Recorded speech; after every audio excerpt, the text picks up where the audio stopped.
before I begin and show you kind of my process here that I have, I want to make sure that you understand that you do not want to be adding any personally identifiable information about a student that you're working with into one of these AI chatbots or into these LLMs, the large language models, of which NotebookLM is one, right? But there are steps that you can do to make sure that that data is anonymized or removed before you add it into that particular program. And I should say there is really good privacy constraints within NotebookLM, and they don't use any data that's imported into that to train their models. It all comes from other areas. So with that said, let me just show you kind of the process here as I walk through it, and then maybe you can adapt it to fit your own individual and particular needs. So I'm just going to start here with a Google Doc because we're able to upload Google Docs directly into NotebookLM. And so I have on here a student's IEP, and this one is just called Student A. And if you had, for example, this IEP and it had a student's name in there. All right, so here is the document that we have for Student A.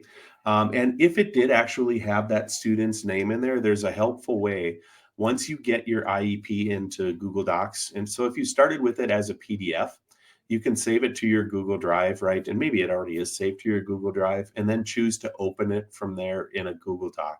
And once I'm in that Google Doc, I'm going to use the find and replace feature to change all instances of that student's name to something more anonymous, like maybe student A or student B. So if I'm in here, I'm going to hit Command F, which is going to open up my find and replace tool. So if I want to change every time that it says student B in this particular document, and I want to change it to something more anonymous, I can choose that three little line drop down, and I can choose to replace that with perhaps student A.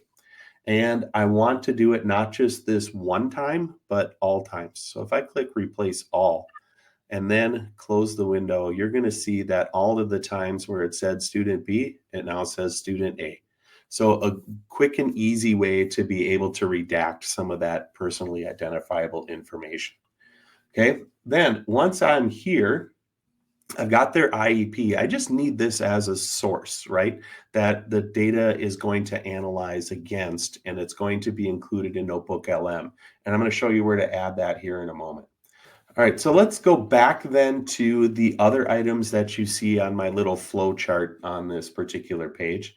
The next one that I have on there is a Google form. So, right, I created weekly progress monitoring about student A in a Google form, like they would send out to their regular ed teachers to try to gather performance data and progress data about how that student did that particular week in their classes based upon the goals of their IEP.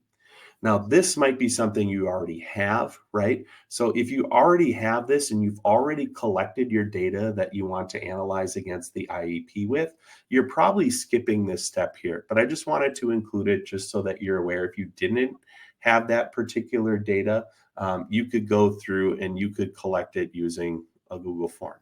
And then, of course, that data is going to be sent into a Google Sheet. So the next thing here that we would have then is, what does that data look like in your Google Sheet?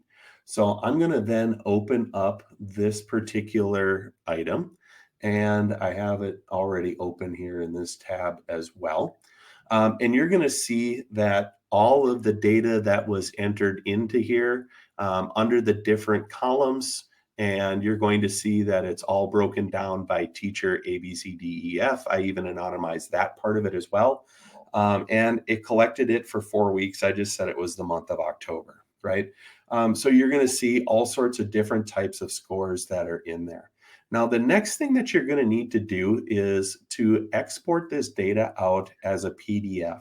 And that's simply because NotebookLM, as the way it is right now, won't accept a Google Sheet as a source, but it will take a PDF.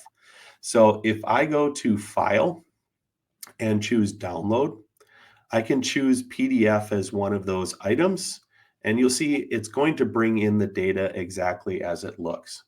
Now, one other thing here that I would note is if it did say the student's real name up here before downloading it, I would simply just make sure that I change their name out there as well. Okay.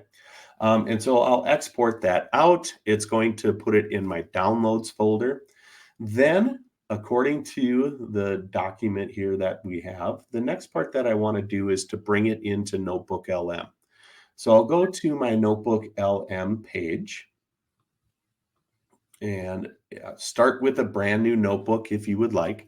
I've already created this notebook here, so instead of creating it new, I'm going to skip to here and just show you what I added. The next thing that you'll see on here then in the source area, I've added the student's IEP, and you could see that's been recreated down here. It is anonymized. I've added the questions that I used in the progress monitoring. I didn't add the Google form. I just copied and pasted the questions. So again, that when I'm analyzing the data here, the LM knows to pull that it's referencing these questions with those particular options of choices, right? And then the last thing that's on here that I uploaded, and you'll see it's as a PDF, are all of the scores. Now, I know it looks really funny because it's using its own type of coding to show exactly what it is, but all of the data for the week is there. It just doesn't look as pretty as the source that you had uploaded, but it's the same, trust me. So now the neat thing that you can do once all of this is in here is that you can start interacting with that chat bot to help ask it questions based upon the content that's over there in those sources. So like it even gives you some suggestions. And this one actually happens to look really, really good. And it says, how effective are student A's IEP goals in addressing their specific learning needs? So let's ask it this question and let's see what it comes up with. All right. So it gave me lots of great information here based upon the scores that were entered for that student. And it did a lot of that number crunching for me and related it back to me in ways that I can take that data now and maybe look at realigning the goals based upon some of their deficits and challenges. It's giving me some some of the measurable outcomes were, including that they were able to summarize the main idea with 80% accuracy in their reading, which is like, hey, you're making great progress there.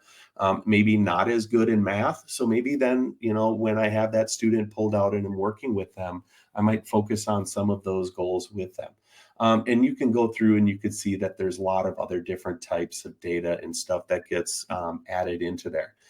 You can also add your own questions into there, like make recommendations for new goals and performance levels for November. Right? And have it give you some suggestions of tweaks and things that you can make as you move forward. So here you go. It's giving some different goal adjustments or performance level adjustments to help ensure that that student is still making adequate progress towards the goals within their IEP. So this, is a strategy, and I think you could find ways to personalize it and make it work pretty effective for you. I should also point out here too, before leaving this page, because this is just a NotebookLM thing, that if you have something here and you want to be able to keep it, you need to save it as a note. If you don't save it as a note and then you leave this screen and go away, or close the application and come back again, your interactions in the chat get lost. So if I want to keep those, I click that save to note and it moves it over here into my notes, right? And if I choose this one too as save to note, I'll just show you one other thing you can do here, because this might become then a source that you're going to want to use for the next month, the month of November. So if I have my note here, you can convert the notes to sources. So then it brings it in and it puts it over in the source column. And now I can ask questions against that particular source too. So I think a pretty, with a few steps, I get it. But you can really use the powers of NotebookLM, I think, to really help you with some of that data analysis that we know is a big time consumer when it comes to teachers in general, but I think special education teachers in particular.